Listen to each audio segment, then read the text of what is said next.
ဘုန်းကြီးရဲ့ဇာတိဒေသကမြင်းညံခရိုင်တောင်သာမြို့နယ်တဲကရှိတဲ့တမိုက်သာရွာဆိုတဲ့ရွာဖြစ်ပါတယ်အဲ့ဒီရွာမှာဘုန်းကြီးကမြန်မာတက္ကရာနဲ့ဆိုရင်1306ခုနောင်တကူလာဇန်2ရက်နေ့မွေးဖွားတဲ့ပုဂ္ဂိုလ်ဖြစ်ပါတယ်အင်္ဂလိပ်လိုဆိုရင်တော့1945ခုနှစ်မတ်လ14ရက်နေ့ကဘုန်းကြီးကမွေးဖွားခဲ့ပါတယ်ဘုန်းကြီးမွေးဖွားတဲ့အချိန်မကောင်းဘူးကာလဝိပတ်ဖြစ်ပါတယ်ဘာလို့တော့ဆိုတော့ဒုတိယကမ္ဘာစစ်ကလည်းမပြီးတတ်သေးပါဘူးဘုန်းကြီးတို့နယ်မြေမှာလည်းပဲမငြိမ်းချမ်းသေးပါဘူးဘာကြောင့်လို့ဆိုတော့ဂျပန်စစ်တပ်ကမြေကြီးနားလောက်ကနေပြီးတော့ဆုတ်လာတဲ့အဆုတ်မှာစစ်တပ်ကရန်ကုန်မန္တလေးလမ်းမကြီးကိုမဟာမိတ်ကအပိုင်စီထားတော့အဲဒီဂျပန်စစ်သားတွေကလည်းပဲလမ်းမကြီးတဲ့ဆုတ်လို့မရပါဘူးဆုတ်လို့မရတော့အဲဒီရွာစဉ်ရှောက်ပြီးတော့သူတို့ဆုံးလာခဲ့ပါတယ်အဲ့ဒီဆုံးလာတဲ့အချိန်ခါမှာဘုန်းကြီးတို့ရွာလည်းပဲတချို့တဝက်ဖြတ်တန်းသွားခဲ့ပါတယ်အဲ့ဒီတော့ဖြတ်တန်းသွားတာဖြစ်လို့မလို့ဘုန်းကြီးမွေးဖွားတာကလည်းပဲတိုးထဲမှာစစ်ဘေးရှောင်ရင်မှတ်တာဘုန်းကြီးကတိုးထဲမှာမွေးဖွားလာခဲ့ပါတယ်မလ14ရက်နေ့ဆိုတော့တကယ်ကိုစစ်ကပြည်ကနေတကယ်ကြမ်းကြမ်းတမ်းတမ်းတိုက်ခိုက်နေတဲ့အချိန်ဖြစ်ပါတယ်အဲ့ဒီအချိန်ကမှဘုန်းကြီးကမွေးဖွားလာခဲ့ပါတယ်မွေးဖွားပြီးတဲ့နောက်လည်းပဲကျုပ်တို့မြန်မာနိုင်ငံလွတ်လပ်ရေးရပြီးတဲ့နောက်လည်းပဲကျုပ်တို့ဒေသကမငြိမ်းချမ်းခဲ့သေးပါဘူးဘာလို့မငြိမ်းချမ်းခဲ့တယ်လဲဆိုတော့ကျုပ်တို့ဒေသရဲ့ကညဉ့်ညံခရိုင်ဆိုတော့မာသုံးလုံးဆိုတဲ့ဒေသရဲ့ပါဝင်ပါတယ်အဲ့ဒီမာသုံးလုံးဆိုတာကကွန်မြူနတီကတောင်းကြမ်းနဲ့အုပ်စီးထားတဲ့ဒေသဖြစ်ခဲ့ပါတယ်အဲ့ဒီတော့ဘုန်းကြီးက9နှစ်သား6နှစ်သားလောက်မှာပဲရှိတော့ဘုန်းကြီးတို့ရွာကိုပထမကကွန်မြူနတီကတက်သိမ်းထားပါတယ်ကွန်မြူနတီကတိတ်တော့မကြလိုက်ပါဘူးတန်ခါတော်ရဲ့အထောက်အပံ့ရှိတဲ့ကာကွယ်ရေးတွေကထားပြီးတော့တိုက်လို့မလို့အဲ့ဒီကွန်မြူနတီကကွန်မြူနတီပါတီတွေကစစ်သားတွေကနောက်ဆုံးသွားပဲနောက်ဆုံးသွားပြီပဲလို့သူတို့ကမကျေနပ်ပါဘူးကျန်တဲ့တိပြင်းဒေသကနေစူးစီးပြီးတော့မနေ့တိုင်းတော့တစ်လ2လတခါတစ်လကာလကိုမနေ့တိုင်းကို3 နာရီ4 နာရီလောက်ဆိုတော့ဘုန်းကြီးတို့ရွာကိုဝင်စီးတတ်ပါတယ်အဲ့ဒီတော့တော်တော်ခက်ဆိုးကြီးဘုန်းကြီးကကြီးပြင်းလာခဲ့ရပါတယ်အဲ့ဒီတော့အိမ်တိုင်းမှာဘုံကူချင်းကိုတူးထားရပါတယ်ဘုန်းကြီးကအဲ့ဒီတော့ဘုန်းကြီးကျောင်းသားဆိုတော့ကျောင်းဝိုင်းထဲမှာလည်းပဲဘုံကူချင်းရှိပါတယ်ဘုံကူချင်းရှိတော့မနေ့ဆိုရင်အဲ့တော့ရွာကိုစီးတတ်ပါတယ်အဲ့ဒီဘုံကူချင်းမှာဝင်ခဲ့ပါတယ်ဒါပေမဲ့ဒီဘက်ကလည်းပဲအားကောင်းတော့သူတို့ရွာကိုမစီးနိုင်ခဲ့ပါဘူးသူတို့မနေ့4 နာရီလောက်5 နာရီလောက်6 နာရီလောက်ဆိုမူဒီဝင်လင်းဆိုတယ်သူတို့ပြန်ဆုတ်ရပါတယ်ဒါပေမဲ့သူတို့ဆုတ်သွားပြီးတဲ့နောက်ဆိုရင်နွားဘယ်နှကောက်မှန်တယ်သူဘယ်နှယောက်တည်တယ်ဆိုတာအမြဲတမ်းလို့အဲ့ဒါလို့တကယ်ကိုခေတ်ဆိုးကြီးတဲ့မှာဘုန်းကြီးတို့ကမွေးဖွားလာကြည်ပြင်းလာခဲ့ရပါတယ်အဲ့လိုကြည်ပြင်းလာတဲ့အချိန်ခါမှာဘုန်းကြီး17နှစ်သားရောက်သွားပါဘုန်းကြီးကတန်းကျောင်းစာသင်ကျောင်းမှာဘုန်းကြီးမနေခဲ့ရပါဘူးဒါပေမဲ့ဘုန်းကြီးတို့ရွာကအင်္ဂလိပ်ခက်ခဲနေရနေရှိတော့မူလာတန်းကျောင်းကိုရှိခဲ့ပါတယ်ဟုတ်လားအဲ့လိုဒါပေမဲ့ဘုန်းကြီးတို့ဆွေစဉ်မျိုးဆက်ကဘုန်းကြီးတွေရှိတော့ဘုန်းကြီးကျောင်းမှာပဲနေခဲ့ရပါတယ်အဲ့ဒါနဲ့ဘုန်းကြီးရဲ့ဘာကြီးဦးကြီးတယောက်ကသကိုင်းတောင်မှာမဟာကန္နာကိုကျောင်းဆိုပြီးတော့အဲ့ဒီကျောင်းမှာကျောင်းထိုင်လိုက်တော့အဲ့ဒီကျောင်းကိုကျောင်းသားအဖြစ်နဲ့ဘုန်းကြီးဘာကြီးကရွာကနေခေါ်လာခဲ့ရပါတယ်ခေါ်လာခဲ့တော့ရွာကနေပြီးတော့မြင်းညံသွားပြရကိုကျက်သွင်းကိုသွားရောက်နေဘုန်းကြီးဦးလေးတွေနဲ့လှဲနဲ့လိုက်ရပါတယ်အဲ့တော့မြင်းညံရောက်တော့မလားမန္တလေးသွားတဲ့ကားတွေကမထွက်နိုင်ခဲ့ပါဘူးဘာလို့မထွက်နိုင်ကြလို့ဆိုတော့မြင်းညံကနေပြီးတော့မန္တလေးသွားတဲ့လမ်းတက်လျှောက်လုံးမှာကွန်မြူနတီကသိမ်းစားလို့ဖြစ်ပါတယ်ဟုတ်လားအဲ့ဒီကွန်မြူနတီကသိမ်းစားလို့မလို့သူတို့သွားနိုင်တဲ့အခြေအနေကိုစောင့်ဆိုင်လိုက်တာကအဲ့ဒီနာမှာသဲဖြူကဆိုတဲ့ဟုတ်လားစိတ်ကန်းနဲ့အမြင့်ပေးနာမှာအဲ့ဒီနာမှာသင်္ဘောတွေကတ်တဲ့နေရာမှာဘုန်းကြီးတို့ကတပတ်ကျော်စောင့်ထိန်လာပါတယ်သူတို့သွားနိုင်လို့ဒါပေမဲ့နောက်ပိုင်းကျတော့ဟုတ်လား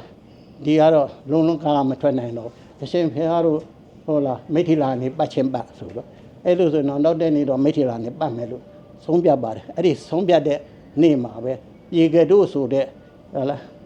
သင်္ဘောလုံးလေးတက်လာပါအဲ့ဒီတော့သင်္ဘောလုံးလေးကမြင်းညာမှာလာတဲ့အချိန်မှာဘုန်းကြီးတို့အဲ့ဒီပြေကတို့နဲ့စကန်ကိုလိုက်လာခဲ့ရပါတယ်အဲ့တော့ရှိအောင်ဘုန်းကြီးတို့ခင်မှာလည်းပဲရ ဆိုခဲ့ပါတယ်ဟုတ်လားအဲ့တော့စကိုင်းတော့စကိုင်းကနေပြီးတော့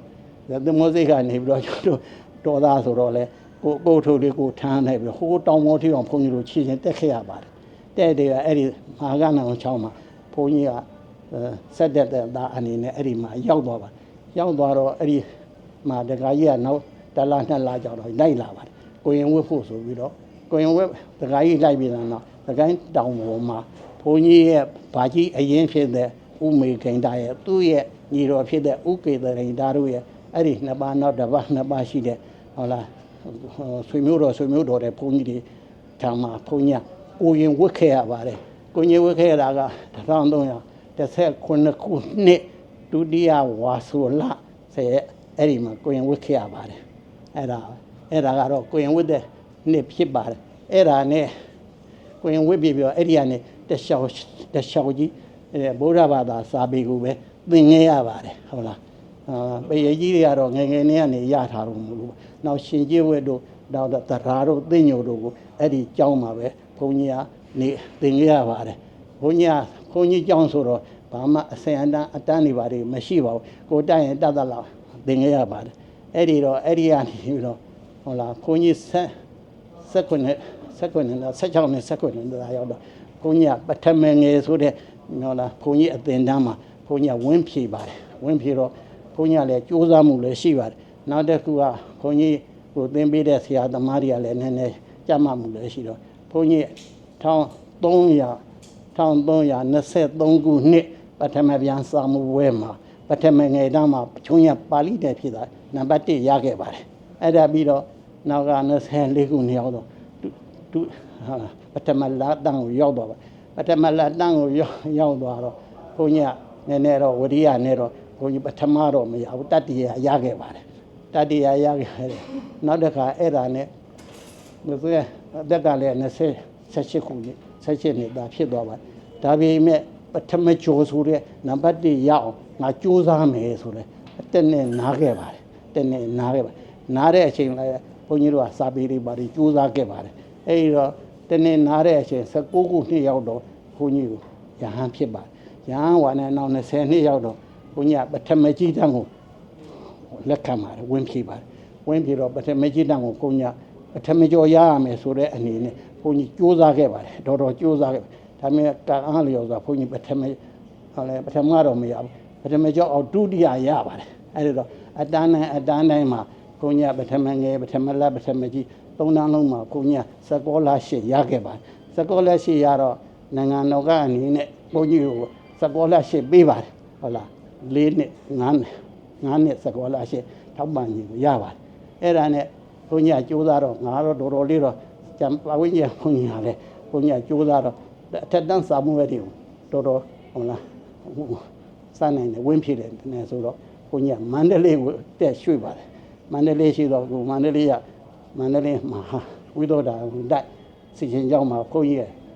အဲ့ဒီမှာတည်င်းသုံးပြီးတော့အဲ့ဒီရောက်တဲ့နှစ်ပဲကြိုးစားလိုက်တာမန္တလေးရရှိတဲ့စာမှုဝဲဟုတ်လားတက်ကြတိယစာမှုလို့ခေါ်တယ်မြန်မာတနိုင်ငံလုံးမှာအခက်ခဲဆုံးဆိုတဲ့ဘုန်းကြီးတို့စာပေလောကမှာဆိုတဲ့စာမှုဝဲဖြစ်ပါတယ်အဲ့ဒီစာမှုဝဲကိုတနေ့ထက်နဲ့ဘုန်းကြီးစာသင်္นานအောင်ပါတယ်အောင်ပြီးတဲ့နောက်ဒုတိယနှစ်ဟောတော့စာကြရန်ကိုတရားဆိုနောက်တတိယလည်းတရားနောက်တတိယ3နှစ်တနေ့တရားဆွဲလိုက်တော့အဲ့ဒါဘုန်းကြီးအဲ့ဒီတက်ကြတိဟာဆိုတဲ့စာမှုဝဲကိုဘုန်းကြီးဟုတ်လားစာကြရန်အနေနဲ့ဘုန်းကြီးအောင်မြင်ခဲ့ပါတယ်ဝါအနေနဲ့ဆိုရင်4ဝါပဲရှိပါတယ်အဲ့ဒီအတွင်းမှာအစိုးရစာကြရန်ကိုလည်းပဲဘုန်းကြီးဖြေပါခဲ့ဖြေလိုက်တော့တနေ့ထက်နဲ့3ညကိုဆွဲခဲ့ပါတယ်အဲ့ဒါနဲ့နောက်တနေ့ကိုဘုန်းကြီးဖြေလိုက်တော့မြန်မာဂုံတုကိုတနေ့ထက်နဲ့အောင်ခဲ့ပါတယ်နောက်တစ်နေ့ကျတော့နောက်နေ့လောက်ရှိတော့ပါဠိဂုံတုဆိုတဲ့ပါဠိဘာသာနဲ့လည်းပဲဖြေရတဲ့စာမူဝဲကြီးကိုဘုန်းကြီးဝိနည်းပါဠိပါတယ်ကိုဆိုတဲ့ဘွဲနဲ့အောင်ခဲ့ပါတယ်အဲ့ဒီကနေအဲ့ဒီအတော်တွင်မှာအရာရရှိတဲ့စာမူဝဲတွေဥပမာအားဖြင့်ရန်ကုန်မြို့မှာရှိတဲ့စေတီကနာစာမူဝဲလည်းနည်းနည်း3နှစ်နဲ့ဘုန်းကြီးကြံပြီးခဲ့ပါတယ်နောက်တကမြင်းညာမြို့မှာရှိတဲ့စာမူဝဲလည်းကြံပြီးခဲ့ပါတယ်အဲ့ဒီတော့ဘုန်းကြီးက25နဲ့6နှစ်ရှိသွားဝါအားဖြင့်ဆိုရင်40ဝါအားဖြင့်ဆိုရင်5ဝါ6ဝါလောက်ရှိပါတယ်အဲ့ဒီ5ဝါ6ဝါလောက်ရတော့နိုင်ငံတော်ကနေပြီးတော့ကြီးမှုပြုစုနေတဲ့တိပိဋကပါဠိမြန်မာအဘိဓမ္မာဆိုတာရှိပါတယ် တိဘက်ကပါဠိမြန်မာအဘိဓမ္မာဆိုတာကလည်းခု25ဦးခတ်သွားပါအကုန်ကုန်းသွားပါအဲ့ဒီကုန်းသွားတဲ့ဟာကိုဟုတ်လားနှစ်ပေါင်း90လောက်အချိန်ယူပြီးတော့ရေးခဲ့ရတဲ့ကျမ်းစာအုပ်ကြီးဖြစ်ပါတယ်ပထမတော့ဒီကဘာအေးမှာထာဝရထားပြီးတော့ဆရာတော်ဥတီလာအနန္ဒကနေကြီးယူတဲ့စာအုပ်ကြီးဖြစ်ပါတယ်နောက်ကြတော့အပြောင်းအလဲဖြစ်လို့မလို့နေစာသင်တိုက်တွေပါဘုန်းကြီးတို့ကိုခွဲတန်းကြပြီးတော့အဲ့ဒါတိဘက်ကပါဠိမြန်မာအဘိဓမ္မာကျမ်းကိုဘုန်းကြီးတို့ပြုစုပါတယ်ဘုန်းကြီးတို့မှာတာဝန်ကြတာကစာလုံးဝက်တာတလင်းဝက်ကျအဲ့ဒီ10ခုစားတဲ့အဲ့ဒီပုပ္ပဒတွေကိုဘုန်းကြီးတို့ဟာကဘာခေမီအဘိဓမ္မာကျမ်းကြီးကိုပြုစုပါတယ်အဘိဓမ္မာကျမ်းကိုပြုစုတဲ့နေရာမှာဘုန်းကြီးတို့လည်းပဲမျိုးစာမှုဝဲတွေအောင်းလာတဲ့ရှိတော့အဲ့လိုဘုန်းကြီးတွေကိုပဲပြုစုခွင့်ရပါတယ်အဲ့ဒီကျမ်းထဲမှာ17နှစ်ဘုန်းကြီး17နှစ်ကျမ်းပြုထဲမှာကျမ်းပြုပုဂ္ဂိုလ်ဖြစ်နေဘုန်းကြီးပါဝင်ခဲ့ပါတယ်အဲ့ဒါနဲ့သက်တော်ကလည်း35နှစ်ရောက်လာတော့နေလားဂျပန်နိုင်ငံမှာအဲ့တမိုင်းကြောင်းကိုလည်းနည်းနည်းပြောအောင်ပါပဲနိုင်ငံတော်နဲ့လည်းပတ်သက်လာလည်းပါတယ်နိုင်ငံတကာနဲ့ပတ်သက်လာလည်းဟုတ်လားသတ္တတန်ခါနာတင်တဲ့အချိန်မှာ17ခုနှစ်မြန်မာ17ခုနှစ်မှာဦးနုအစိုးရဝင်ကြီးကအဲ့ဒီကနေကနေပြီးတော့ဗုဒ္ဓသာသနာကိုကြီးမြင့်တဲ့အနေနဲ့ပရောဂျက်၄ခုဆွဲတယ်ပရောဂျက်၄ခုဆွဲတယ်၄ခုဆွဲတဲ့ဆိုတာဘယ်လိုလို့ဆိုတော့တစ်ချက်ပါဠိဘာသာနဲ့ရှိနေတဲ့ပါဠိတော်စာအုပ်တွေကိုအကုန်လုံးမြန်မာပြန်ရမယ်ဒါတစ်ချက်နှစ်ချက်ကဟုတ်လားဘုရားဝင်စာအုပ်ကြီးကိုအကြသာမဲ့စာအကုန်လုံးဘယ်လောက်ပဲကြီးခန်းခန်းနာရေးရနှစ်ချက်သုံးချက်ကဟုတ်လားပါဠိအထက်ကရာတိကာဆိုတဲ့အုပ်ပေါင်း150 200လောက်ရှိတယ်အဲ့ဒီထဲမှာအသုံးပြုနေတဲ့ပါဠိပုဒ်တွေမှန်မှန်များကိုအဘိဓမ္မာစာအုပ်ရေးရမယ်အဲ့ဒါက3နောက်ဆုံးကြတော့ပြည်တွင်းပြည်ပသာသနာပြုဆိုဓမ္မတူတဆိုအဲ့လိုပရောဂျက်၄ခုဦးနုရဲ့နေအိမ်မှာပဲအကုန်ပြုရပြီးတော့ပနာမနဲ့ဆုံးဖြတ်ခဲ့ပါအဲ့ဒါ12ခုနှစ်မှာတန်ခါနာတော့မတင်ရသေးပါတန်ခါနာတင်16ခုနှစ်မှာစခဲ့တာအဲ့ဒီကနေပြီးတော့စာပြိုးတာပါပြိုးလိုက်တော့ဟုတ်လားခုမြန်မာပြန်စာအုပ်တွေအုပ်ပေါင်း40ကျော်ထွက်နေပါတယ်အဲ့ဒီထွက်တာကိုကသူတို့ဒီအဲ့ဒီတုန်းကပရောဂျက်အနေနဲ့ပြောရမယ်ဆိုရင်ဘုန်းကြီးတို့အတွက်တွေတော်တော်များများရှိပါတယ်ဘုန်းကြီးတို့အတွက်တွေကိုဟုတ်လားသူတို့ငှားရပြီးတော့အဲ့ဒါနဲ့သူတို့ရဲ့ဟိုဟာနဲ့ဟုတ်လားကြိုးစားအားထုတ်မှုနဲ့အဲ့ဒီဟုတ်လားမြန်မာပြည်ကျမ်းကြီးတွေက15နှစ်အတွင်းရည်စည်သွားပါတယ်ဟုတ်လားနောက်တကဗုဒ္ဓဝင်ကြတော့ဟုတ်လားတိဘက်ကဆရာတော်ဦးဝိစိတ်တာကအတာဝန်ယူပြီးတော့ရေးခဲ့ပါတယ်ဆရာတော်လည်းပဲနှစ်ပေါင်း30လောက်25နှစ်လောက်ကိုရေးယူရပါတယ်သူရင်တာဝန်ခံကတော့ဒေါက်တာဦးလင်းဆိုတဲ့ဆရာကြီးကတာဝန်ခံခဲ့တာပါဒါပေမဲ့ဒေါက်တာဦးလင်းကရေးမှတ်တာအနိစ္စရောက်သွားလို့မလို့ဆရာတော်ကပဲအကုန်လုံးပါတယ်အဲ့ဒီတော့နောက်တစ်ခုကဘာလို့ဆိုတော့နိုင်ငံတကာပြည်တွင်းပြည်ပသာသနာပြုဆိုတဲ့ပရောဂျက်ရှိပါတယ်အဲ့ဒီပရောဂျက်ထဲမှာဒီတွင်းကလည်းတောင်းတသာသနာပြုတွေအဲ့ဒီကနေ့စခဲ့ပါနောက်တစ်ခုကဘာလို့ဆိုတော့ဟုတ်လားအိန္ဒိယမှာငါတို့မြန်မာလူမျိုးတွေကပွားရင်ဟုတ်လားတဲဘူးခုဘုန်းကြီးကျောင်းတွေအများကြီးရှိပါတယ်နောက်တစ်ခါကယူရီးယားမှာလည်းပဲမြန်မာလူမျိုးတွေကသွားပြီးတော့စီးပွားရေးအလုံးလုံးတဲ့လူတွေရှိခဲ့ပါတယ်အဲ့ဒီလူတွေကလည်းပဲကိုမြန်မာပြည်ဘုန်းကြီးကိုမြန်မာပြည်ဘုန်းကြီးကိုရောက်ပါတယ်ဗျာအဲ့မမဗျာအဲ့ဒါထိုင်မို့တပြီးတော့ဒီမှာအင်တာဗျူးလို့အဲ့ဒါရောက်မလို့အဲ့ဒီမှာရှိတဲ့ဘုန်းကြီးတွေကျောင်းနေလဲဘုန်းကြီးတွေလန့်နေလို့မို့ဆိုပြီးတော့နောက်တစ်ခုကတန်ခါနာတင်ပွဲမှာအဖိတ်ခံရတဲ့ဂျပန်ဘုန်းကြီးတွေကလည်းကြွလာခဲ့ပါတယ်အဲ့ဒီဂျပန်ဘုန်းကြီးတွေကြွလာတဲ့အချိန်မှာလည်းပဲဒီကဘာအေးကတာဝန်ရှိတဲ့လူတွေရှောက်ပါတယ်အဲ့ဒီမှာလည်းပဲသာသနာပြုပေးမယ်လို့ဆိုတော့အဲ့လိုဆိုတော့ငါတို့စိတ်လည်းလွတ်လိုက်ပေါ့ကွာတယ်ငါတို့ကလည်းလုတ်ပေးမှာပါလို့ရှိပါတယ်အဲ့ဒါတွေမကသေးဘူးအဲ့ဒီဘုန်းကြီးတွေကဂျပန်လူငယ်တွေကို16ယောက်ဟုတ်လားတက္ကသိုလ်ကျောင်းသားတွေကို16ယောက်ကိုစုပြီးတော့မြန်မာပြည်ကိုပညာတော်သင်လွှတ်လိုက်ပါတယ်16ယောက်သိလား16ဒါပေမဲ့အဲ့ဒီလူငယ်တွေဆိုတာကတော့ရိုးရိုးလူငယ်တော့မဟုတ်ပေါ့ဘ ဘုန်းကြီးတွေနဲ့စံနေတယ်နောက်ပေါက်ဘုန်းကြီးကျောင်းတိုင်နေပေါ့လေကျောင်းတိုင်ဖြစ်မဲ့ဘုန်းကြီးအနွယ်တွေသားတွေပေါ့ကြည့်ပါအဲ့ဒါ16ရောက်ရှိပါတယ်အဲ့လိုတိုင်းရှိတဲ့အချိန်ရောက်တော့နိုင်ငံတော်ကလည်းပဲသာသနာ့နာတင်မှာပါသာသနာ့နာတင်နေရှင်တော့သူကဘာအေးမှာရှိတဲ့ကျောင်းတော်ကြီးတွေမှာအကုန်လုပ်ပါတယ်အဲ့ဒီတော့ခုနကဂျပန်ကလှုပ်လိုက်တဲ့16ရောက်လည်းပဲအဲ့ဒီမှာထားပြီးတော့မြန်မာပြည်ကနေပြီးတော့ဟုတ်လားဓမ္မစရိယအောင်တဲ့ဘုန်းကြီးတွေကိုပင့်ဖိတ်ပြီးတော့ဟုတ်လားအဲ့ဒီကိုသူတို့ထရိန်နေပေးပါတယ်ဘယ်သွားခြင်းတော့ဟုတ်လားအိန္ဒိယသွားကြမှာဟိန္ဒိစာသင်ပေးတယ်ဟုတ်လားယိုးရီးယားသွားကြမှာလားယိုးရီးယားစာပေးတယ်နော်ဂျပန်သွားတယ်လားဂျပန်စာတယ်အဲ့ဒီတော့သင်္นานဖွင့်ပါတယ်ဂျပန်နိုင်ငံမှာရှိတဲ့ဘုန်းကြီးတွေပါရီရလည်းပဲအားပေးပါတယ်အားပေးတာနဲ့ဂျပန်နိုင်ငံကျူးရှုကိတ္တကျူးရှုဆိုတဲ့ကျွန်းပေါ်မှာဟုတ်လားကဘာအေးစေဒီဆိုပြီးတော့ဘုန်းကြီးတို့ဘုန်းကြီးကျောင်းတစ်ကျောင်းဖြစ်လိုက်ပါကဘာအေးစေဒီရဲ့ဘုန်းကြီးကျောင်းအဲ့ဒါနဲ့သာသနာတင်ပြီးတဲ့ကိစ္စပြီးတော့အဲ့ဒီမြန်မာဘုန်းကြီးတွေကိုအဲ့ဒီလွတ်လိုက်ပါတယ်အဲ့ဒီကိတ္တကျူးရှုမြို့ဟုတ်လားကိတ္တကျူးရှုမြို့မူကြီးကုမေကာရီကိုင်းဆိုတဲ့တောင်ထိပ်ပေါ်မှာကျောင်းတစ်ကျောင်းရှိပါတယ်ကဘာအေးစေဒီဆိုတဲ့ဒီကစိတ်တဲ့အတိုင်းပြီးတာကဘာအေးစေဒီကဗမာဆိုးကလုပ်ပေးတာကျောင်းတွေဘာတွေကန်နေရဂျပန်ဘက်ကလုပ်ပေးတာအဲ့လိုကျောင်းတစ်ကျောင်းဖြစ်ပါတယ်အဲ့ဒီကျောင်းတစ်ကျောင်းက1956ခုနှစ်ခင်ဗျားတို့ဘုန်းကြီးဗမာဘုန်းကြီး6ပါးပထမသွားပြီးတော့အဲ့ဒီလိုနေပါတယ်ဒါပေမဲ့ခင်ဗျားတို့လည်းသိတဲ့အတိုင်းပါပဲဂျပန်ဆိုတာကဘယ်လောက်ယာတိဥရုကျမ်းဘယ်လောက်အစားခက်ခဲတယ်ဆိုတာ6ပါးတဲ့တချို့လည်းပြန်လာတာရှိပါတယ်အဲ့ဒါပေမဲ့ကျန်တဲ့ဘုန်းကြီး2ပါး3ပါးကဇွဲကောင်းကောင်းနဲ့နေပြီးတော့သာသနာပြုနေပါတယ်အဲ့ဒီသာသနာပြုတဲ့ဘုန်းကြီးတွေကဟုတ်လား1900ကျုပ်တို့ခေတ်တို့ဆိုရှယ်လစ်ခေတ်ရောက်လာပါ1985 6ခုနေရောက်တော့အဲ့ဒီဘုန်းကြီးလည်းပဲသက်တော်က50 60ရှိတော့သူတို့ကနောက်ထပ်လူငယ်လေးတွေကိုပင့်ပြီးတော့သူတို့ကဟုတ်လားသာသနာပြုနေဆိုတော့အဲ့ဒါနဲ့အဲ့ဒီကျောင်းရဂောဘကဖွဲ့နဲ့ဆရာတော်တွေကဘုန်းကြီးတို့မန္တလေးမှာရှိတဲ့ကျောင်းတိုက်တွေကိုသူတို့ကပင့်ပါတယ်ပင့်တော့ဘုန်းကြီးကလည်းပဲသက်တော်ကလည်းပဲ35နှစ်ရှိသွားတယ်35နှစ်ရှိသွားတော့ဘုန်းကြီးကapplication ဖောင်နဲ့လက်မှတ်ထိုးလိုက်တော့ဘုန်းကြီးအနေနဲ့ကလည်းပဲသာသနာရေးကိစ္စမှာဘုန်းကြီးကပြည့်စုံရှိတော့ဘုန်းကြီးကအရွေးချယ်ခံရလို့1989ခု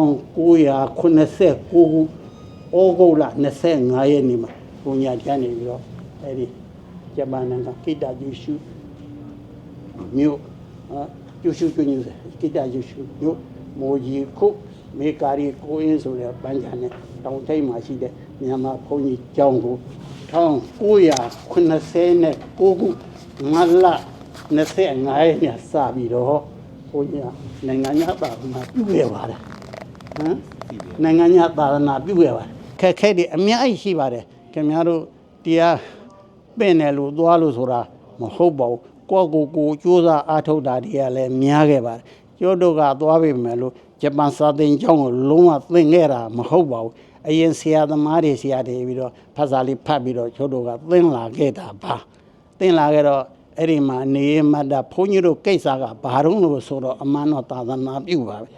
ဖះเจ้าလာတဲ့လူတွေကိုတရားဓမ္မဟောပြောပြရမယ်နောက်တစ်ခါကျောင်းနေပါတယ်ထိမ့်သိမ့်ပေးရမယ်လုပ်ရမယ်ဆိုတဲ့တာဝန်တစ်ခုရှိပါတယ်အဲ့ဒါကိုဘုန်းကြီးတို့ကလုပ်ခဲ့ပါတယ်အဲ့ဒီမှာဘုန်းကြီး30နဲ့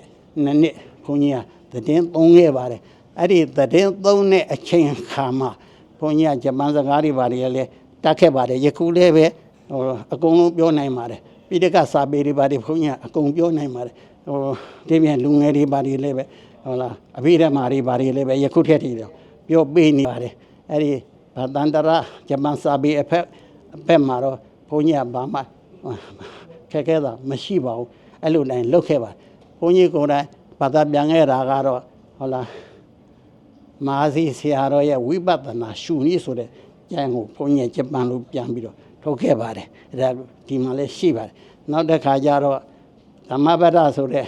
စာအုပ်ကိုလည်းတခါတယောက်နဲ့ပူးပေါင်းပြီးတော့ဘုန်းကြီးဂျပန်လိုဘာသာပြန်ခဲ့ပါတယ်နောက်တစ်ခါ ပယေကြီးပါဠိတော်နဲ့ပယေကြီးတီကာကိုဟုတ်လားဂျပန်ဘုန်းကြီးတစ်ပါးရဲ့နဲ့ဘုန်းကြီးတို့ပူပေါင်းပြီးတော့ဂျပန်လို့ဟုတ်လားဘာသာပြန်ထုတ်ခဲ့ပါတယ်နောက်အသီးသီးဒီပြင်ဟာတွေလည်းပဲရှိပါသေးတယ်အဲ့ဒါနဲ့အဲ့ဒီလိုဘုန်းကြီးကဂျပန်နိုင်ငံမှာ32နှစ်တိနောက်တကဒီပြင်စာပေတွေပါတယ်လောက်ပါတယ်လောက်ရမတ္တနဲ့ပဲ2012ခုနှစ်ဖေဖော်ဝါရီလမှာဘုန်းကြီးတို့ကတာဝန်ပြီးတယ်ဆိုပြီးတော့ဘုန်းကြီးတို့ပြန်လာခဲ့ပါတယ်အဲ့ဒါကတော့ဂျပန်နိုင်ငံမှာသာသနာပြုတဲ့ဘုန်းကြီးရဲ့လောက်ခန်းရှိပါတယ်ဒါပေမဲ့ဘုန်းကြီးရဲ့လုပ်ငန်းကအဆက်မပြတ်ခဲ့ပါဘူးဟုတ်လားပြတ်သားမသွားပါ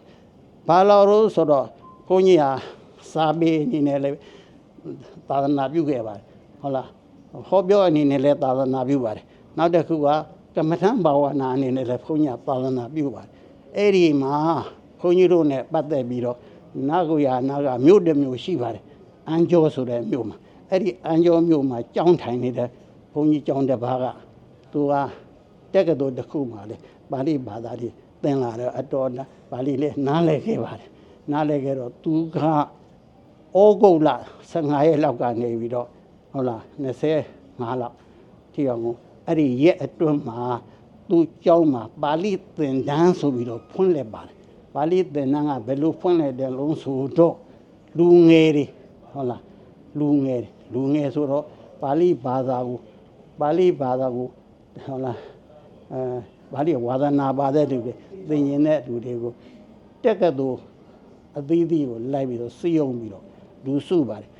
သူတို့နိုင်ငံရဲ့ဘာသာရေးအကြောင်းကိုပြောပြရမယ်ဆိုရင်တော်တော်လေးတော့ရှိမယ်ထင်ပါတယ်သူတို့နိုင်ငံမှာတိလားဗုဒ္ဓဘာသာနိုင်ငံမှာပဲဗုဒ္ဓဘာသာနိုင်ငံမှာဒါပေမဲ့သူတို့နိုင်ငံမှာမဟာယာနဖြစ်နေပါတယ်မဟာယာနဖြစ်နေတော့သူတို့ရဲ့ဘုန်းကြီးတွေဘာတွေကတော့ဝီနည်းတွေဘာတွေတော့သူတို့ကမရှိဘူးပေါ့ဒါပေမဲ့ဒီဗုဒ္ဓဘာသာဆိုတဲ့အစဉ်အလာကိုတော့ယခုထက်ထိတောင်သူတို့ထိမ့်သိမ့်ထားပါသေးတယ်အဲ့ဒီဗုဒ္ဓဘာသာကလည်းပဲဂိုင်းနေရလည်းပဲကွဲတယ်ဂိုင်းနေရလည်းကွဲတယ်ဆိုတာတော့တဦးနဲ့တဦးဒီလိုဖြစ်အောင်တော့မကွဲပါဘူးသဘောတဘာဝဗာလေးတွေကွဲတာပါအဲ့ဒီဂိုင်းနေရှိခဲ့ပါတယ်အဲ့ဒီဂိုင်းနေဟာသူတို့ဘုန်းကြီးတွေကဟုတ်ကလားအိမ်တော်နေပြုကြပါတယ်အဲ့တော့ဘုန်းကြီးကျောင်းနေမှာလည်းပဲသူတို့မိသားစုတွေနဲ့နေကြပါတယ်နောက်တစ်ခုကဟာလားဘုန်းကြီးဖြစ်ချင်တယ်ဆိုရင်ဘုန်းကြီးသားမှာဘုန်းကြီးဖြစ်လို့ရတဲ့အခွင့်အရေးရှိပါတယ်တို့လိုဘာလို့ဝီနည်းနဲ့နေတဲ့ဟာကြတော့ဟုတ်လားအဲ့လိုလွတ်လပ်မဟုတ်ဘူးပေါ့လေအဲ့ဒါကြောင့်မလို့သူတို့ရဲ့ဟုတ်လားဂိုင်းကနတွေကအမျိုးရှိနေပြီမယ်လို့ဒီပါဠိဘာသာနဲ့ရှိတဲ့ဘုန်းကြီးတို့ထေရဝါဒပိဋကကိုသင်ခြင်းတဲ့သူတွေလည်းရှိပါတယ်အဲ့ဒီမှာသင်ခြင်းတဲ့ရှိတော့ဘုန်းကြီးတို့ကိုပင့်လို့မလို့ဘုန်းကြီးကသွားခဲ့ပါတယ်သွားတော့ဘုန်းကြီးလည်းတာဝန်ယူပါတယ်ဟုတ်လားပါဠိဘာသာတော့ဘုန်းကြီးသင်မနေပါနဲ့မသိရင်တို့လာမိပါဒါပေမဲ့ဘုန်းကြီးဟောပြောပါတဲ့ဟုတ်လား9ရက်တည်းမှာ9ရက်4ရက်တနအီဟောပြောပါတယ်အဲ့ဒါဟောပြောတော့နေ့စဉ်တော့ဟောပြောတာပေါ့အဲ့ဒီဟောပြောတော့တနေ့ကြာတော့ဗုဒ္ဓဘာသာအကြောင်းတွေစာပေအကြောင်းတွေပါလေဘုန်းကြီးကဟောပြောရတာပေါ့ဗျာဟောပြောရတော့သိလားငါတို့ထေရဝါဒပါဠိဘာသာပိဋကစာပေမှာဂရမဆိုတဲ့သရာကျမ်းကသိလား4မျိုးရှိပါတယ်4မျိုးရှိပါတယ်အဲ့လိုတိုင်းပြောရတာပေါ့4မျိုးရှိတယ်ဘေကျမ်းဟုတ်လားပစ္စည်းကျမ်းဒါနံပါတ်1ဒုတိယကမောက္ကလံကျမ်းနံပါတ်3နောက်တစ်ခါသတ္တနိတိဆိုတဲ့နံပါတ်3ဖြစ်တဲ့ကျမ်းအဲ့ဒီနောက်ဆုံးကြတော့သတ္တသင်္ကာဆိုတဲ့ကျမ်းလေးပဲဘုန်းကြီးကပြောပြပါတယ်ဒါပေမဲ့ပစ္စည်းကျမ်းတို့ဒီလားမောက္ကလံကျမ်းတို့နောက်တစ်ခါသတ္တနိတိကျမ်းတို့ကတော့ရှိခဲ့နေတယ်ပေါ်ဝိသားဖြစ်တဲ့ပြင်ယခုလက်ရှိမှာလည်းပဲပုံနှိပ်စာအုပ်တွေနဲ့ရှိခဲ့ပါတယ်ဒါပေမဲ့သတ္တသင်္ကာကျမ်းကတော့ယခုတည်းဒီစာအုပ်မဖြစ်သေးဘူးပွေတိုင်းဖြစ်ပါသေးတယ်လို့ငါပြောတယ်ဘယ်တော့ဖြစ်လာဘယ်တော့ဖြစ်ရမှာတော့မင်းတို့မင်းခေတ်ကပေါ့မင်းတို့မင်းခေတ်ကရေးထားတဲ့စာအုပ်ကယခုတည်းဆိုရင်နှစ်ပေါင်း150ရှိပါပြီအဲ့ဒီ150ရှိတဲ့သတ္တသင်္ကာ ရေးတဲ့လူကရောအတွန်းဥဖို့လိုက်ရေးခဲ့တာပါဖြစ်ပါအဲ့တော့ဒါကြီးကဒီလိုကြီးပဲဖြစ်နေပါသေးတယ်ပေအတိုင်းပဲဖြစ်နေပါသေးတယ်ငါကပြောတော့သိလားငါစကားကိုနားထောင်နေတဲ့အဲ့ဒီပရိုဖက်ဆာတွေဘုန်းကြီးတွေပါတယ်ဒါခေါ်ဟာဟေးတော့တို့ချင်းဟေးတော့ဒါငါတို့ခွင့်ဟေးတော့ဒါငါတို့အခွင့်ဒါကိုငါတို့ကပေးကနေပြီးတော့စောက်ထုံးမယ်လောက်ပါဟာငါမျိုးလုံးပြူသွားသူတို့နိုင်ငံသားတော့သစောက်တွေတော့ထုံးပြီးတော့ငါတို့ဘုန်းကြီးတွေကမြန်မာဘုန်းကြီးကလောက်ရဟုတ်လားဘာလို့ဒီလိုနိုင်ငံသားတွေကသူများနိုင်ငံကစောက်ကိုထုတ်ချင်တာတော့ဆိုတော့သမိုင်းကြောင်ရှိခဲ့ပါတယ်သမိုင်းကြောင်ရှိခဲ့ပါဟိုရှေးတုန်းကအင်္ဂလိပ်ခေတ်တုန်းကအိန္ဒိယမှာရှိတဲ့စာပေတွေကိုတကဘာလုံးမှာရှိတဲ့ဥရောပရှိတဲ့ပညာရှင်တွေလာနိုင်တယ်ပြီးတော့သူတို့တက်ကတူကနေပြီးတော့သူတို့ဥအောင်ထိုးကြပါတယ်အဲ့ဒီအထက်မှာတို့မြန်မာနိုင်ငံမှာတုံးနေတဲ့စာအုပ်တွေလည်းပါပါတယ်အဲ့ဒီစာအုပ်မူရင်းကဟုတ်လားသူများဆက်ရှားမရတော့ဘူးရှားမရပြီမဲ့လို့ယခုချက်တော်လို့ဘာကိရခေါ်တဲ့မြို့တော်ပရတ်ဆိုတာရှိပါတယ်အဲ့ဒီပရတ်မှာတက်ကတူ2မျိုးရှိပါတယ်ဂျာမန်တက်ကတူချက်တက်ကတူရှိတယ်အဲ့ဒီဂျာမန်တက်ကတူကဂျာမန်ပါမောက်ကအိန္ဒိယနိုင်ငံမှာဝေနောက်ပြီးတော့စန္ဒဂေါမိဆိုတဲ့ဆရာကရေးထားတယ်ဘုရားဘာသာတက္ကတလို့ရေးထားတယ်အဲ့ဒီတက္ကတစာကြီးအိန္ဒိယနိုင်ငံဘယ်မှရှာမရဘယ်မှရှာမပြပဲအဲ့ဒီဂျာမန်ပါမောက်ကဂျာမနီနိုင်ငံလိုက်ပစစ်မြို့မှာသိလား1920ခုသူကထုတ်လိုက်ရောမအခရာနဲ့ထုတ်ပြီးမှဟိုကလားဆိုတဲ့အိန္ဒိယကကောင်เนี่ย52ခုနှစ်ကြာမှအဲ့ဒါကိုပြန်ပြီးတော့သူတို့အိန္ဒိယအခရာနဲ့ထုတ်လိုက်ဟုတ်လားအဲ့လိုထုတ်လိုက်အဲ့လိုမင်းတို့ကောင်เนี่ยမှားတာသူများနိုင်ငံကိုလာတဲ့တော့သူများအပေါ်ဟာကိုလှုပ်ပြီးတော့ဘိုးလှုပ်သွားတာဟုတ်လားအဲ့ဒီတော့ငါကဥပိုးလိုင်းရေးတဲ့စာကိုကြီးသူတို့အထုံးမခံဘူးငါလုံမယ်ဆိုပြီးတော့ငါရေးတာပါဗျာအဲ့ဒါဆိုကိုရေးတာပါအဲ့ဒါနှစ်ပေါင်း25နှစ်ကြာပါတယ်9နှစ်ကြာလို့ကိုစောက်ကြီးဖြစ်လို့ဆရာတော်ကြီးကငါ့ကိုကျေးဇူးတင်တယ်နိုင်ငံတော်အဲ့ဒါလို့အနေနဲ့ယခုအခါကဆက်သွားတာပါတရားရကမတို့ရာဟုတ်ကဲ့လားအဲ့ဒီတော့မောင်ရင်တို့အနေနဲ့လည်းပဲငါ့ကိုမေးချင်တာဟာမေးပါအင်တာဗျူးလုပ်ချင်တယ်လားလို့ပါငါကဖြေမှာပါဒီလိုဟာကြီးတို့နိုင်ငံသားမှာငါနေလာတာကယခုတည်းနှစ်ပေါင်း40ရှိတယ်နိုင်ငံသားသိလားဂျပန်မှာနေလာနှစ်ပေါင်း40ကျော်အဲ့တော့နိုင်ငံသားတွေကဘယ်လိုလုပ်တယ်ဘယ်လိုစာပေတွေလုပ်တယ်ဆိုတာငါအကုန်သိခဲ့ဟုတ်ကဲ့လားအဲ့ဒီတော့ဒီလိုဟောဒီမှာ